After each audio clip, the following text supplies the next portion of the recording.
Você sabe como identificar uma criança com altas habilidades superdotação na sua sala de aula? Você quer aprender a promover atividades que realmente funcionam para incluir essas crianças e fazer com que elas desenvolvam? Eu sou a Mara Duarte da Costa e aqui na Rema Educação, na Rema Neuroeducação, eu sou a mentora. E hoje eu tenho a alegria aqui de receber o professor Diogo Munhoz, que é mestre em educação, e eu pedi para ele ministrar uma palestra muito importante para vocês, para ensinar vocês como identificar se uma criança possui altas habilidades, superdotação, e como promover atividades práticas de inclusão que valoriza aí e estimule essas crianças. Bom, inscreva-se no canal, ative as notificações aí para você continuar recebendo os nossos conteúdos, ok? Professor Diogo, é com você.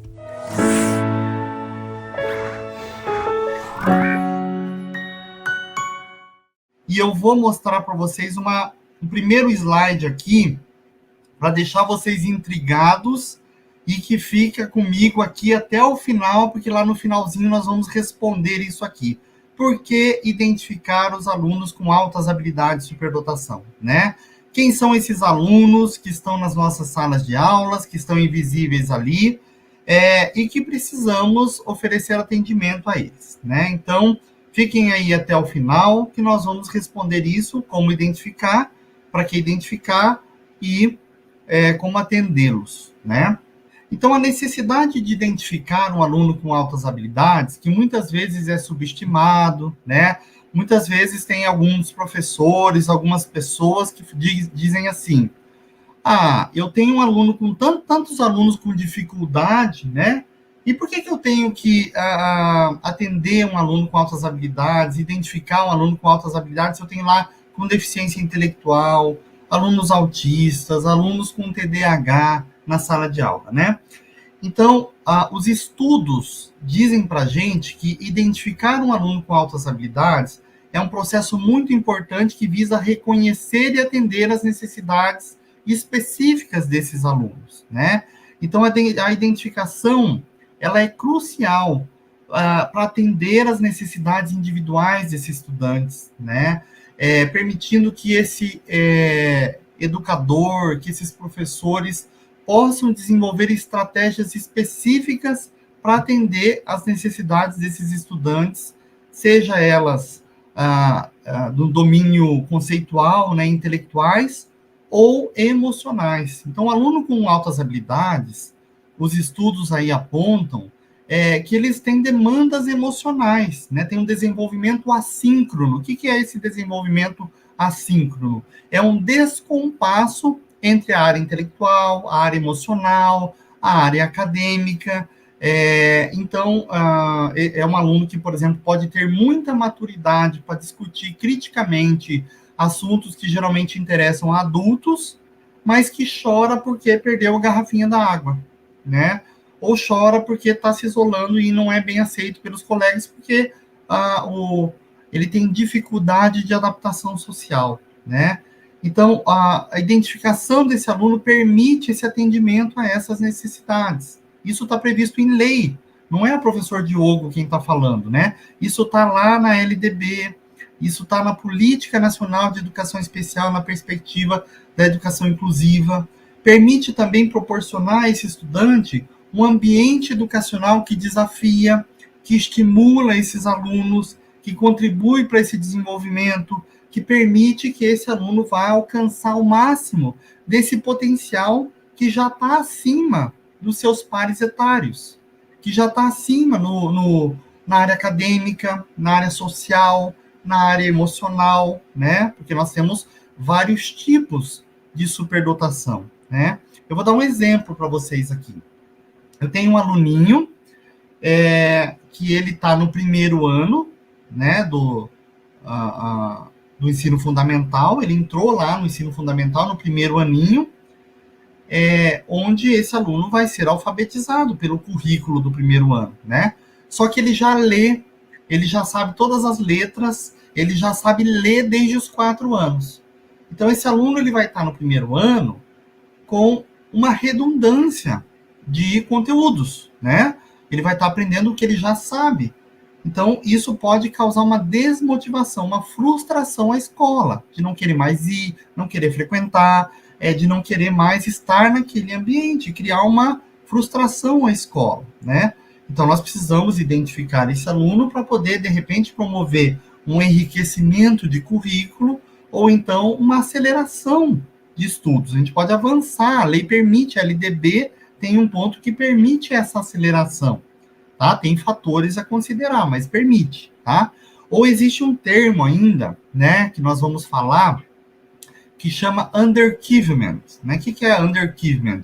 É o rebaixamento do potencial, é a subutilização desse talento, né? Então, esse aluno, ele não tem o autoconceito, ele não tem o autoconhecimento dos seus talentos, das suas habilidades, e ele não consegue receber essas oportunidades que a gente chama de oportunidades de autorrealização, né?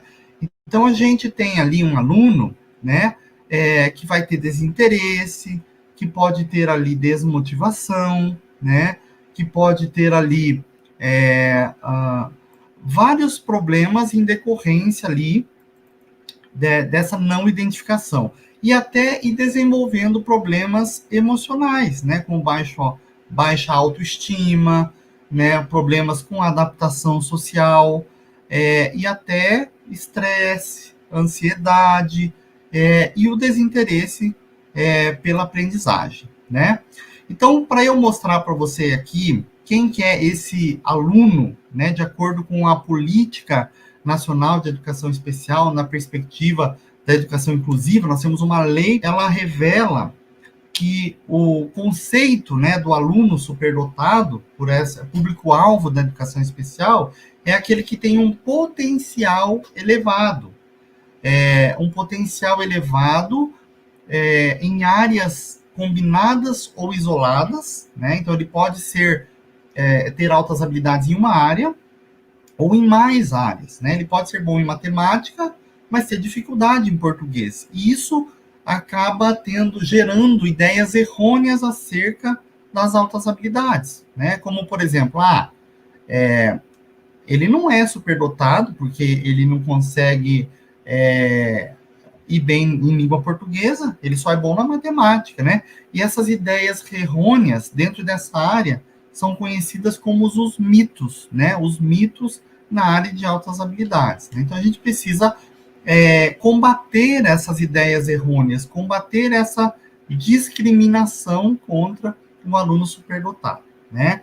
Então, a gente tem esse aluno que pode ser superdotado na área intelectual, na área acadêmica, na área de liderança, na área artística, na área psicomotora. Então, ele pode ter habilidade acima da média, criatividade, envolvimento com a tarefa em uma ou mais áreas, tá? E a gente tem também as características, né, dos superdotados e que podem ter implicações negativas em sala de aula, né? Esse é um trabalho belíssimo da professora Jane Farias, né? Eu deixei para vocês ali a referência disso, né? Então, por exemplo, uma criança que tenha uma habilidade cognitiva avançada, ou seja, ele é acima dos seus pares cognitivamente, ele aprende mais rápido, tem estudos que dizem que o superdotado ele pode aprender 6 vezes mais rápido um conceito do que os seus pares etários, né? Então, ele tem essa habilidade, essa característica, e com isso, ele tem as implicações positivas de aprender a ler mais cedo, ele demonstra uma melhor compreensão da linguagem, né? Porém, ele pode ter implicações negativas em relação a isso na escola. Por exemplo, se sentir entediado com as tarefas acadêmicas curriculares. Então, em decorrência disso, a gente pode pensar nas diversas características que o superdotado pode ter e como minimizar essas implicações negativas, evitar essas implicações negativas. Olha, eu trouxe mais uma aqui, ó. Por exemplo, aquele aluno que tem muita curiosidade intelectual, né? Ele procura constantemente os comos, os porquês, ele pergunta, ele é curioso, né? Só que em relação aos seus pares etários, ele pode ser considerado exibido. Ele pode ter uma dificuldade de adaptação social. ele pode ter uma dificuldade nessa aceitação, né? Então, esse é um problema que a gente tem ali em relação às características, se a gente não tiver um aluno que tenha essas necessidades bem atendidas, né? E aqui eu trago para vocês um ponto importante da nossa aula, que é o seguinte: eu tenho diversas maneiras de compreender as altas habilidades de superdotação, né? Eu tenho vários modelos de compreensão, de inteligência, né? Vários modelos que tentam entender o fenômeno da superdotação. E um mais conhecido no Brasil, que foi trazido, as políticas do MEC foram criadas a partir né, é o de Renzulli, né, um dos grandes nomes, um grande psicólogo, que foi consultor da Casa Branca, um destaque mundial na área de altas habilidades, superdotação, e que traz um modelo, né, para a gente de superdotação. Ele divide em dois tipos de superdotação. Aquele aluno que tem uma superdotação escolar, né, voltada para as áreas acadêmicas, que tem um bom desempenho acadêmico, que gosta da escola, tira boas notas, terá um bom desempenho se fizer um teste, uma avaliação neuropsicológica, e a superdotação criativa produtiva, que é aquele aluno que produz, né, que vai fazer um projeto, que vai tentar a resolução de um problema a partir dessa solução ali, né? E esse Renzulli, ele traz para a gente a resposta, né, para um questionamento simples, que é assim: por que eu tenho que investir na superdotação de jovens, né? Então ele fala que a gente precisa investir nesses jovens para que a gente crie oportunidades para autorrealização, né? Então a gente vai oferecer para esses jovens, aquele que gosta de música, a gente vai oportunizar que ele tenha contato e realização na música. Aquele que tem uma superdotação intelectual, a gente vai oportunizar para ele vários mecanismos para que ele se autorrealize na sua área de interesse e habilidade, né? E além dessa oportunidade de autorrealização, que se não for bem cuidada pode levar à frustração e a desenvolver outros problemas, né, socioemocionais, de adaptação social, a gente, além disso, pode aumentar o reservatório de pessoas que vão ajudar a sociedade a solucionar os problemas contemporâneos, né? Nós acabamos de ter aí uma pandemia. Se um superdotado não tivesse inventado a vacina, provavelmente a gente não teria resolvido um problema. A gente precisa resolver o problema da nossa água potável, o nosso problema do excesso de lixo no mundo, da geração de energia elétrica, da alimentação do mundo, que está aumentando de população, né? São vários os problemas contemporâneos que a gente vai precisar de pessoas capacitadas, né? Pessoas com potencial para essa resolução de problemas. Então, a gente precisa também aumentar o reservatório e os superdotados têm mais chance de resolver esses problemas, né? No modelo do Renzulli, ele traz que o superdotado é aquele que tem a interação de alguns elementos, né, de algumas características. Então, o superdotado é aquele que tem habilidade acima da média em relação aos seus pares, que ele tem criatividade nessa área de habilidade e interesse, e que ele se envolve com as tarefas e com a área de interesse e habilidade. Então, é assim que a gente identifica, de acordo com esse modelo, os comportamentos de superdotação dos nossos alunos. Então, se o aluno está ali, na matemática, acima da média, ele faz perguntas, ele consegue resolver problemas mais complexos do que os pares. Se ele é criativo para responder, para perguntar, para demonstrar, para solucionar, e se ele também se envolve naquela área de interesse e habilidade, a gente tem um aluno, segundo Renzulli, com altas habilidades de superdotação. E esses elementos, essas características, esses comportamentos, eles se dão na família, na sociedade, na escola, onde essa rede está ali colocada, né? Então, essa redinha ali, né, com pontinhos, com os dentinhos pontudos ali, como o Renzulli coloca, representa a família, a sociedade, a escola, onde esses elementos eles vão ser manifestados, tá? Além disso, eu tenho um estudo interessante de Betts e Neihart, esse estudo de 2004, onde Betts e Neihart descreve aí um perfil heterogêneo dos superdotados, porque a gente não tem um padrão único de superdotado. E isso influencia diretamente a nossa identificação, o nosso atendimento, né, desses alunos superdotados. Então, ele dividiu em 2 grupos, tá? O primeiro grupo, ele se refere àqueles alunos que têm um desempenho acadêmico compatível com a sua condição, né? Então, ele é um superdotado e ele vai bem na escola. Ele é superdotado e ele tem uma característica de tirar boas notas e ter uma realização acadêmica compatível.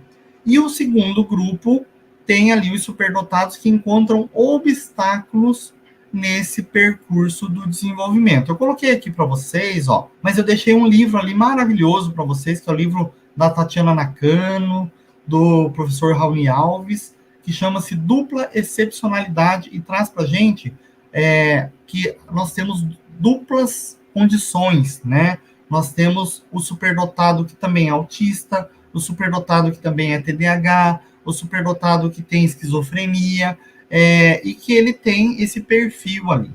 Então, os 2 perfis do primeiro grupo, que são aqueles que exibem, né, essa realização acadêmica compatível com o seu perfil de superdotação, né, é o perfil bem-sucedido e o perfil aprendiz autônomo, né, segundo aí essa pesquisa de Betts e Neihart. Então, esse perfil bem-sucedido é aquele superdotado, aquele aluninho que é engajado no sistema escolar, que tem um conceito positivo, que ele é atento às instruções, né, dos professores, dos pais, aprende fácil, tira boas notas, alcança níveis altos em testes de inteligência. Se ele for fazer um VISC, por exemplo, um teste neuropsicológico, ele vai ter um bom desempenho. Então, esse é o perfil que raramente ele vai ter problema de comportamento, problemas emocionais lá, né? Então, ele é o superdotado do perfil bem-sucedido. E o aprendiz autônomo é aquele que é mais independente, né? Mais autodirecionado, mais seguro com seus objetivos escolares ali, né? Tem uma autoaceitação boa, trabalha com eficiência também ali no sistema escolar, né? Também é bem aceito pelos pares, pelos professores, pelos adultos, né? E daí nós temos ali os perfis do segundo grupo, que são aqueles que daí vão ter esses obstáculos, né? Então, por exemplo, o primeiro perfil ali é o perfil divergente, né? O perfil divergente, ele é questionador, mas ele é criativo, né? Mas ele sabe aquele criativo que é crítico, que é questionador, que tem um humor sarcástico ali, ele não se conforma com o sistema escolar. Por que eu tenho que fazer prova? Por que eu tenho que sentar aqui? Por que tem tempo, né? Por que é sistemático a rotina escolar ali, né? Então, ele vai ter uma frustração por conta disso, ele tem um autoconceito negativo por conta disso, ele apresenta um risco de evasão escolar ou problemas de conduta, né? Se não for feito alguma coisa ali durante a infância, adolescência, né? Então, ele não vai ser aquele aluno que o professor vai falar assim, ele é superdotado. Não, né? Raramente ele vai fazer parte de um programa ou do AE, que é previsto em lei, para alunos superdotados, porque ele tem esse perfil mais questionador, né? O outro perfil ali, ele é o potencial encoberto ou oculto, que é aquele aluninho que só mais tarde vai manifestar esse seu potencial, né? Só lá no ensino médio. Então, ele teve lá o Fundamental 1, ok, o Fundamental 2, ok, mas lá no ensino médio ele começa a revelar esse potencial, tá? Para a gente terminar ali os 2 últimos perfis, né? Eu repeti ali, gente, o terceiro perfil, que é o potencial oculto ou encoberto, ele seria o perfil desistente ou evadido, tá? Foi uma falha minha aí na digitação. Peço desculpas por isso, tá?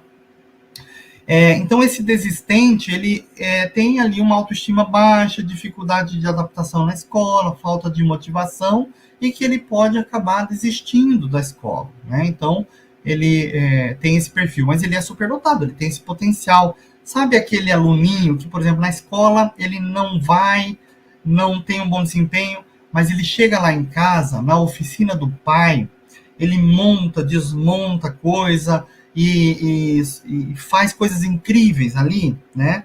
Então, esse pode ser aquele aluno, tá? E para terminar, é o duplamente excepcional, que é aquele aluno que tem essa dupla condição. É uma segunda condição de desenvolvimento associada à superdotação, né? Então, geralmente, o aluno autista, que é superdotado, que tem um alto funcionamento, ou aquele que tem um TDAH, ou aquele que tem por exemplo, algum problema de doença mental, né, esquizofrenia, uma condição bastante importante de depressão, né, só que ele tem um potencial, né, ele precisa desse trabalho ali da dupla excepcionalidade, certo? Então, mais uma vez, só recomendando esse livro maravilhoso da Tatiana Nakano e do professor Raoni. E aqui a gente vai direcionando a nossa aula de hoje, né? Já meio que afunilando para o tema identificação. Por que eu tenho que identificar esse aluno superdotado, né? Essa criança superdotada, né? Como que eu vou identificar isso? Eu, professor de sala de aula lá, né?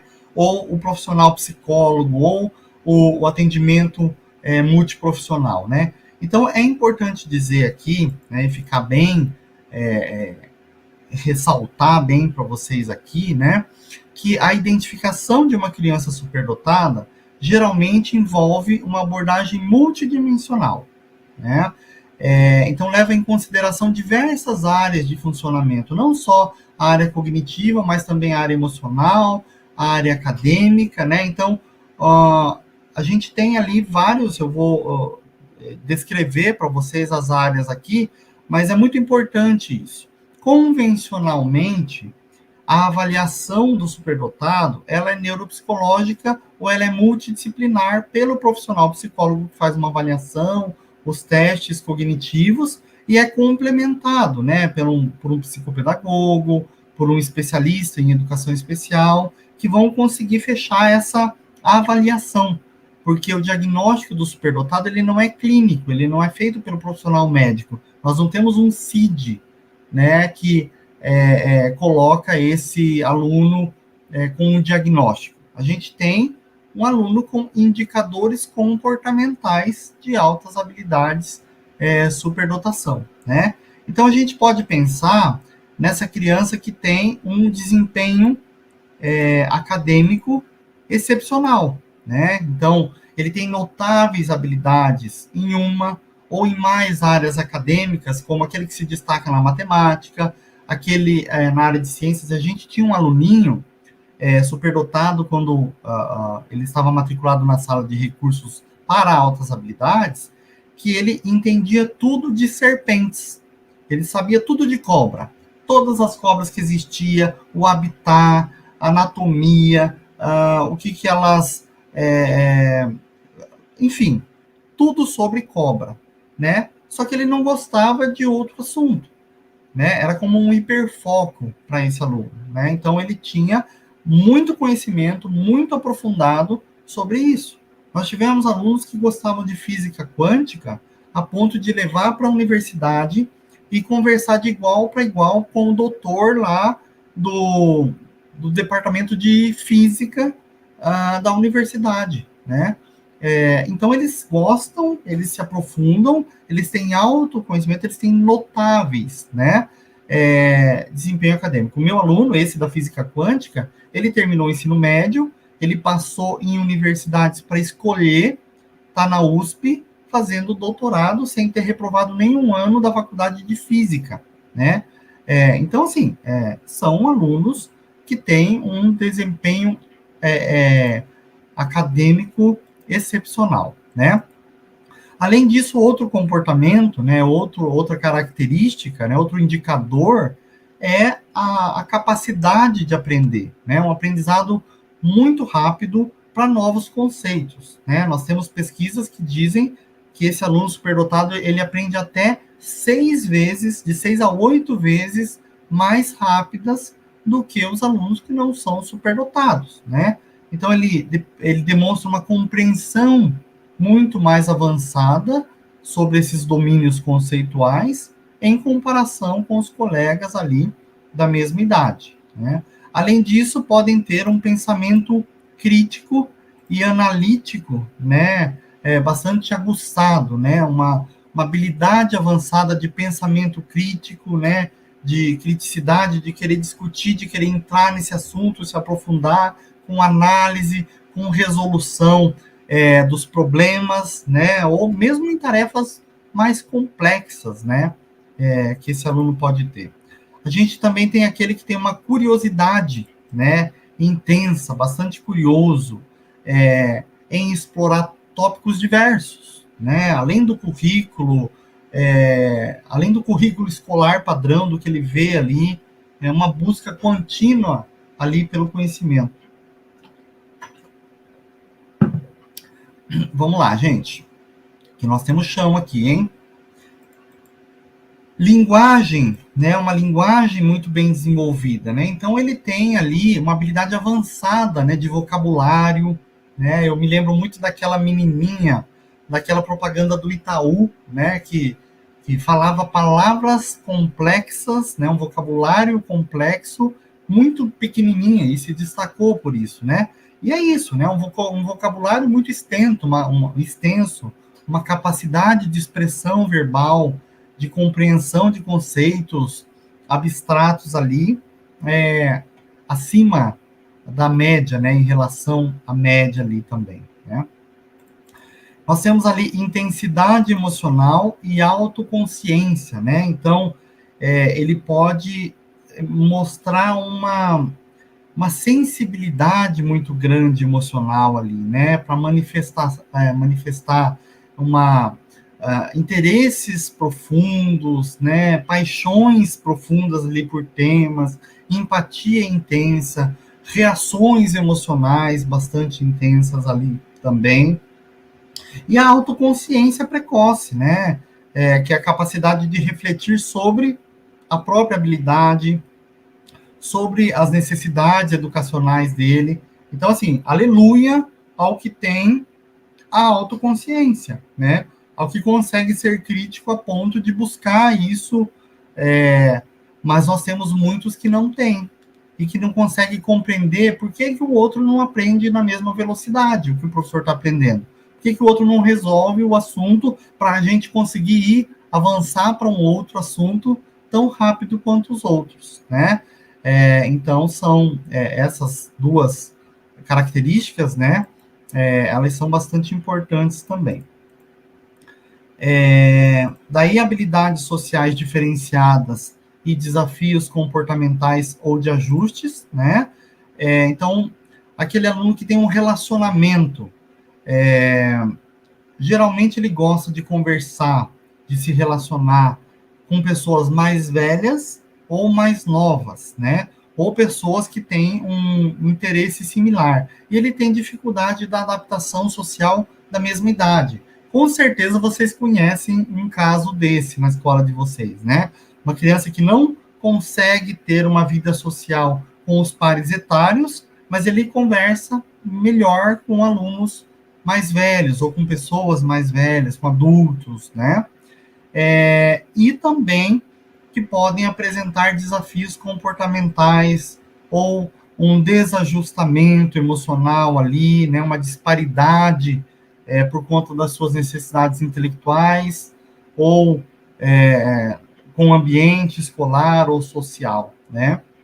E para terminar ali essas características, e a gente consegue aprofundar melhor, é aquele que tem uma realização independente, né?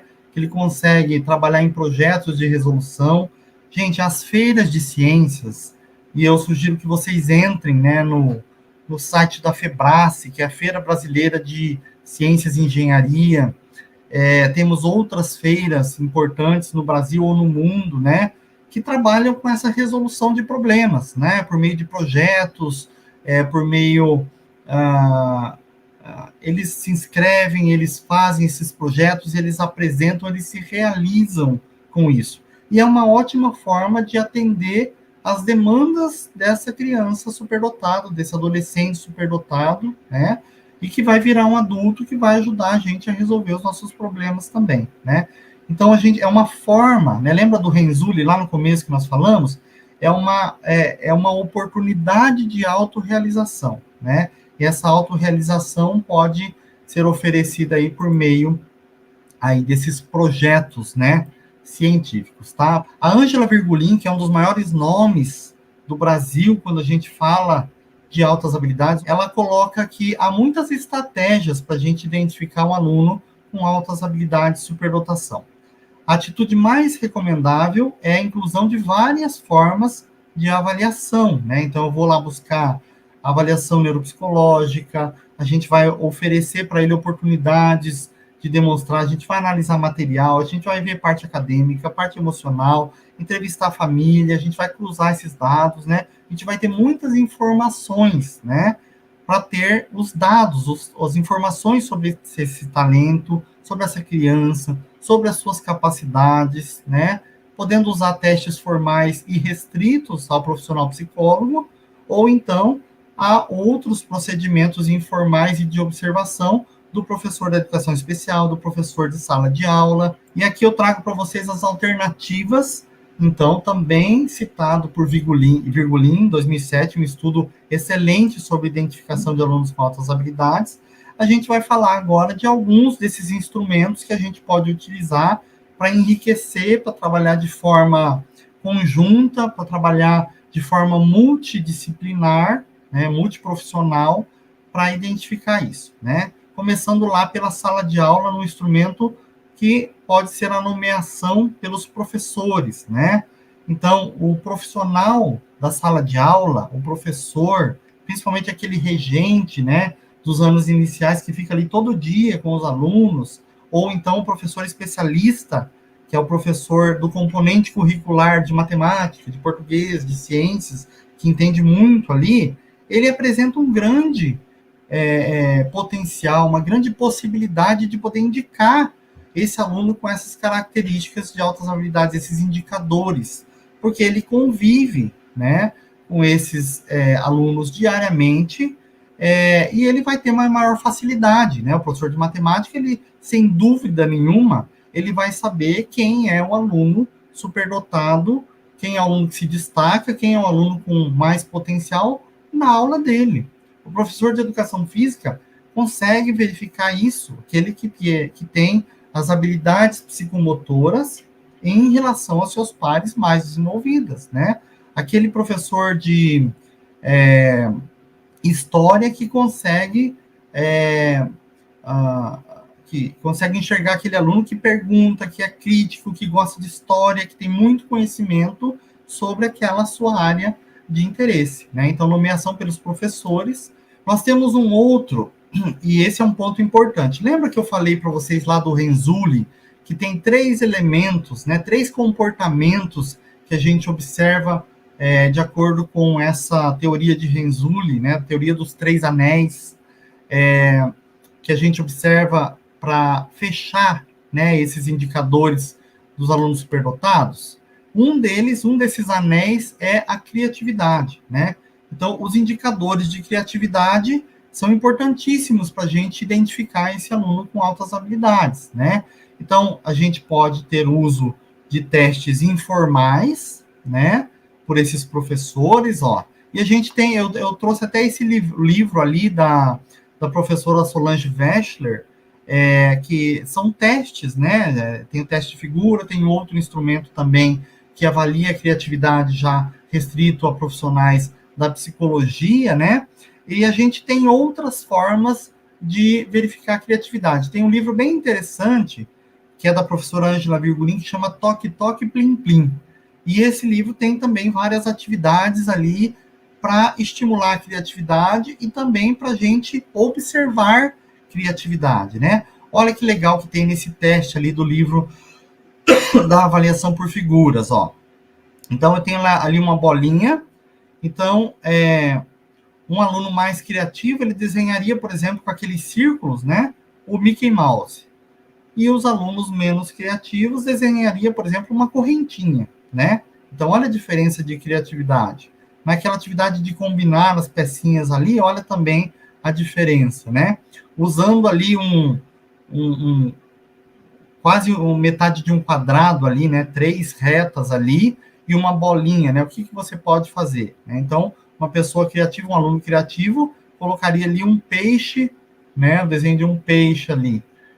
E o outro de uma panela. Então, assim, vários instrumentos para se observar a criatividade desses alunos, né?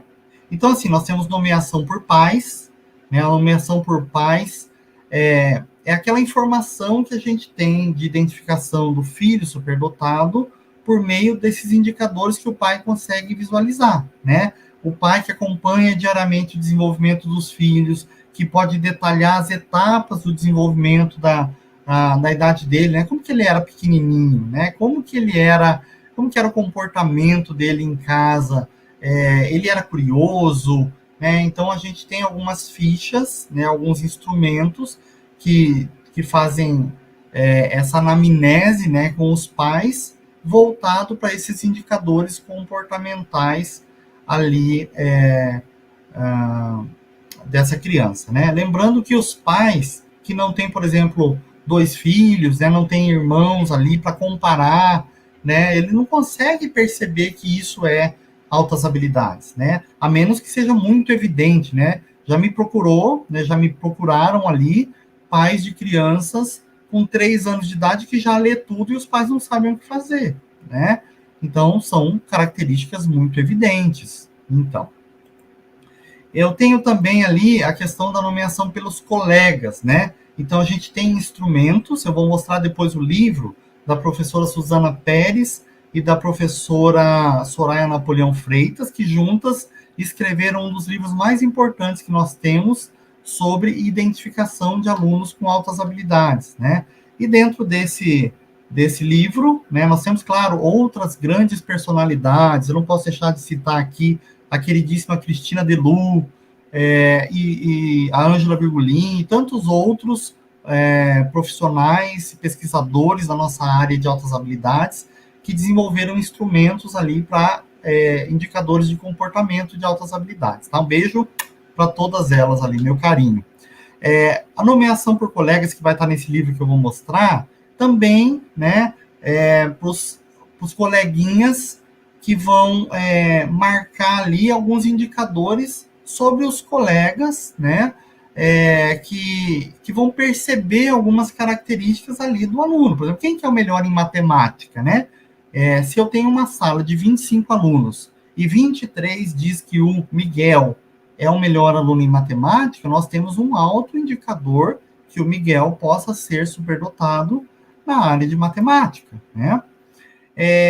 Também tem a autonomeação, que é um instrumento que pode ser utilizado para indicação dessa criança que ainda não teve suas habilidades percebidas, nem pelos colegas, nem pelos professores. Ele pode se autonomear, ele pode notar as características próprias, né, de interesse, de habilidade ou de liderança, para assim se autonomear.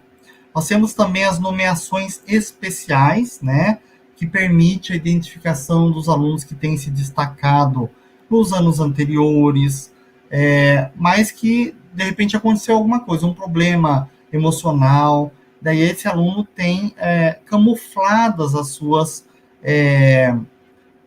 habilidades, os seus indicadores de altas habilidades, né? Porque eles apresentam baixo rendimento.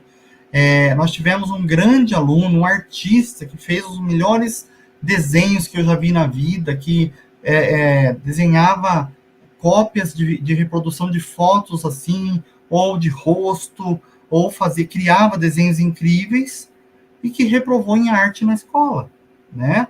Então, muitas vezes a escola não consegue lidar, né, por conta do que é sistêmico, e ter um olhar para esses alunos com altas habilidades. Isso é muito sério, né?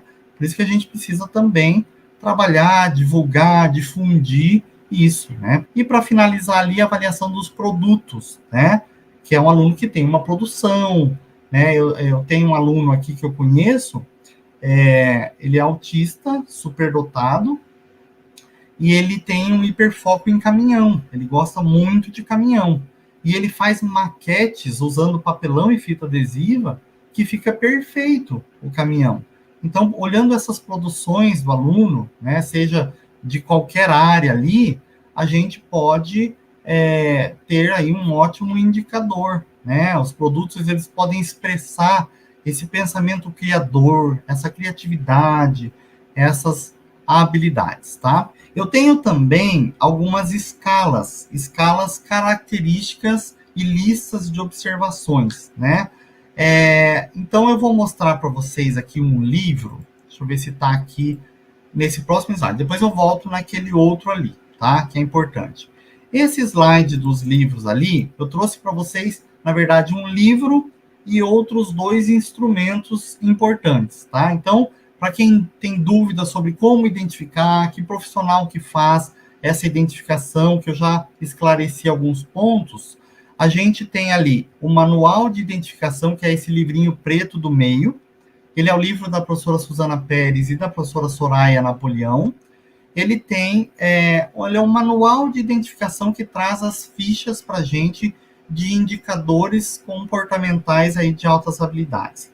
Então, ele tem várias fichas, tem como fazer análise, como fazer a tabulação disso. Nós temos, além disso, o TIAS, que é a triagem dos indicadores de altas habilidades de superdotação, que é uma produção ali, uma publicação da professora Tatiana Nakano, que também fez a publicação desse instrumento restrito a psicólogos que chama EICAS, tá? Então, só para vocês entenderem a diferença dos 3, a triagem pode ser utilizada pelos professores, tá? É uma escala que a gente pode aí avaliar alunos de 9 a 14 anos, e o EICAS, ele é restrito aos profissionais psicólogos, tá? Então, o EICAS, na verdade, ele é uma escala, tá? Ele é uma escala de identificação das características de altas habilidades de superdotação. Ele é um instrumento novo, não está tão ainda difundido, né? Ele foi lançado, se eu não me engano, no ano passado, pela professora Tatiana Nakano. Ele é um teste neuropsicológico, tá? Usado pelos profissionais da psicologia. Já o TIAS, ele pode ser comprado, pode ser utilizado pelo psicopedagogo, ele pode ser utilizado ali, porque ele é um teste não restritivo, tá? Só voltando aqui a esse slide, que ele é muito importante, né? Eu tenho aqui só um comparativo para a gente já ir meio que finalizando, né? Como que os modelos de identificação, né? Eles se relacionavam com essa identificação. Tradicionalmente, valorizava resultado, o QI, né, a capacidade intelectual. E hoje, nos modelos atuais, isso não cabe mais. A gente valoriza o processo e o resultado, né? Não só o resultado. Essa identificação, ela tem que ser contínua, ela tem que ser flexível, ela tem que avaliar critérios múltiplos, tem que valorizar a capacidade do talento aí em várias dimensões, né? Então, a gente tem um avanço em relação a essa identificação aí desses modelos, tá? Ainda falando sobre aquele livrinho da professora Suzana Pérez, ele tem várias fichas, como essa, né? E que eu tenho que dizer para vocês ali que tem vários pontos importantes ali de indicadores, né? Por exemplo, lá vai ter uma ficha que vai dizer assim, para o pai, para o professor e para o aluno, e a gente vai cruzar os dados, né? Se esse aluno tem muitas informações que são do seu interesse, se ele tem um vocabulário bom, ou então na área criativa, né? Se ele é curioso, se ele gosta de se arriscar, se ele é muito imaginativo ou inventivo, né? Ou então, pelo indicador de comprometimento com a tarefa, né? Se ele é organizado, se ele insiste em buscar as soluções para os seus problemas, né? se ele se dedica mais tempo e energia a uma atividade que é do seu interesse. Então, são vários esses indicadores ali comportamentais que são colocados ali pela professora Suzana Pérez e pela professora Soraya Napoleão, tá? Olha lá, ó. Eu coloquei aqui alguns dos pontos que a gente tem naquelas fichas, ó. Se ele se preocupa com temas que normalmente interessam mais a adultos, se ele é observador, se ele é cooperativo com os outros, se ele tem memória boa, né? Se ele aprende rapidamente, se ele deixa de fazer outras coisas para se envolver numa tarefa que é do seu interesse, se ele é curioso, né? Então, são pontos ali desses indicadores. Além disso, a gente pode apoiar esses indicadores, essa avaliação, esse procedimento de identificação com outros instrumentos, né? Que é, por exemplo, o TDE, né? Que é um teste de desempenho escolar, que pode ser aplicado pelos professores, que vai verificar esse desempenho acadêmico, e também o teste de habilidades de conhecimento de pré-alfabetização ali, para os alunos dessa fase, né? Então, percebam que a gente pode usar vários instrumentos. E, além disso, eu posso usar jogos e também verificar material escolar para eu apoiar isso. Então, por exemplo, se eu sou um professor de educação especial que trabalha numa sala de recursos ou que eu trabalho no AEE, eu vou oferecendo alternativas e diversas atividades para estimulá-lo e também para eu observar o desempenho dele. E eu vou enriquecendo esse meu parecer, né? Eu vou enriquecendo esse meu processo de identificação de altas habilidades. Então, eu tenho habilidades de matemáticas, de inteligência espacial, como quebra-cabeça, né? O nosso famoso Tangram, outras atividades ali de quebra-cabeça. E também a gente fala um pouquinho sobre esses projetos, né? Projetos científicos de resolução de problemas, onde esses alunos apresentam os trabalhos, onde eles desenvolvem soluções para os problemas e que eles gostam muito, e isso vai proporcionar a eles essa oportunidade de autorrealização, né? Tem uma frase lindíssima de Kennedy que diz que uma maré alta eleva todas as embarcações, né? E é isso que nós precisamos fazer com os nossos alunos superdotados, né? A gente precisa oferecer o ensino melhor, a gente precisa trabalhar com eles e oferecer oportunidades para que todos consigam elevar esses seus potenciais, tá bom?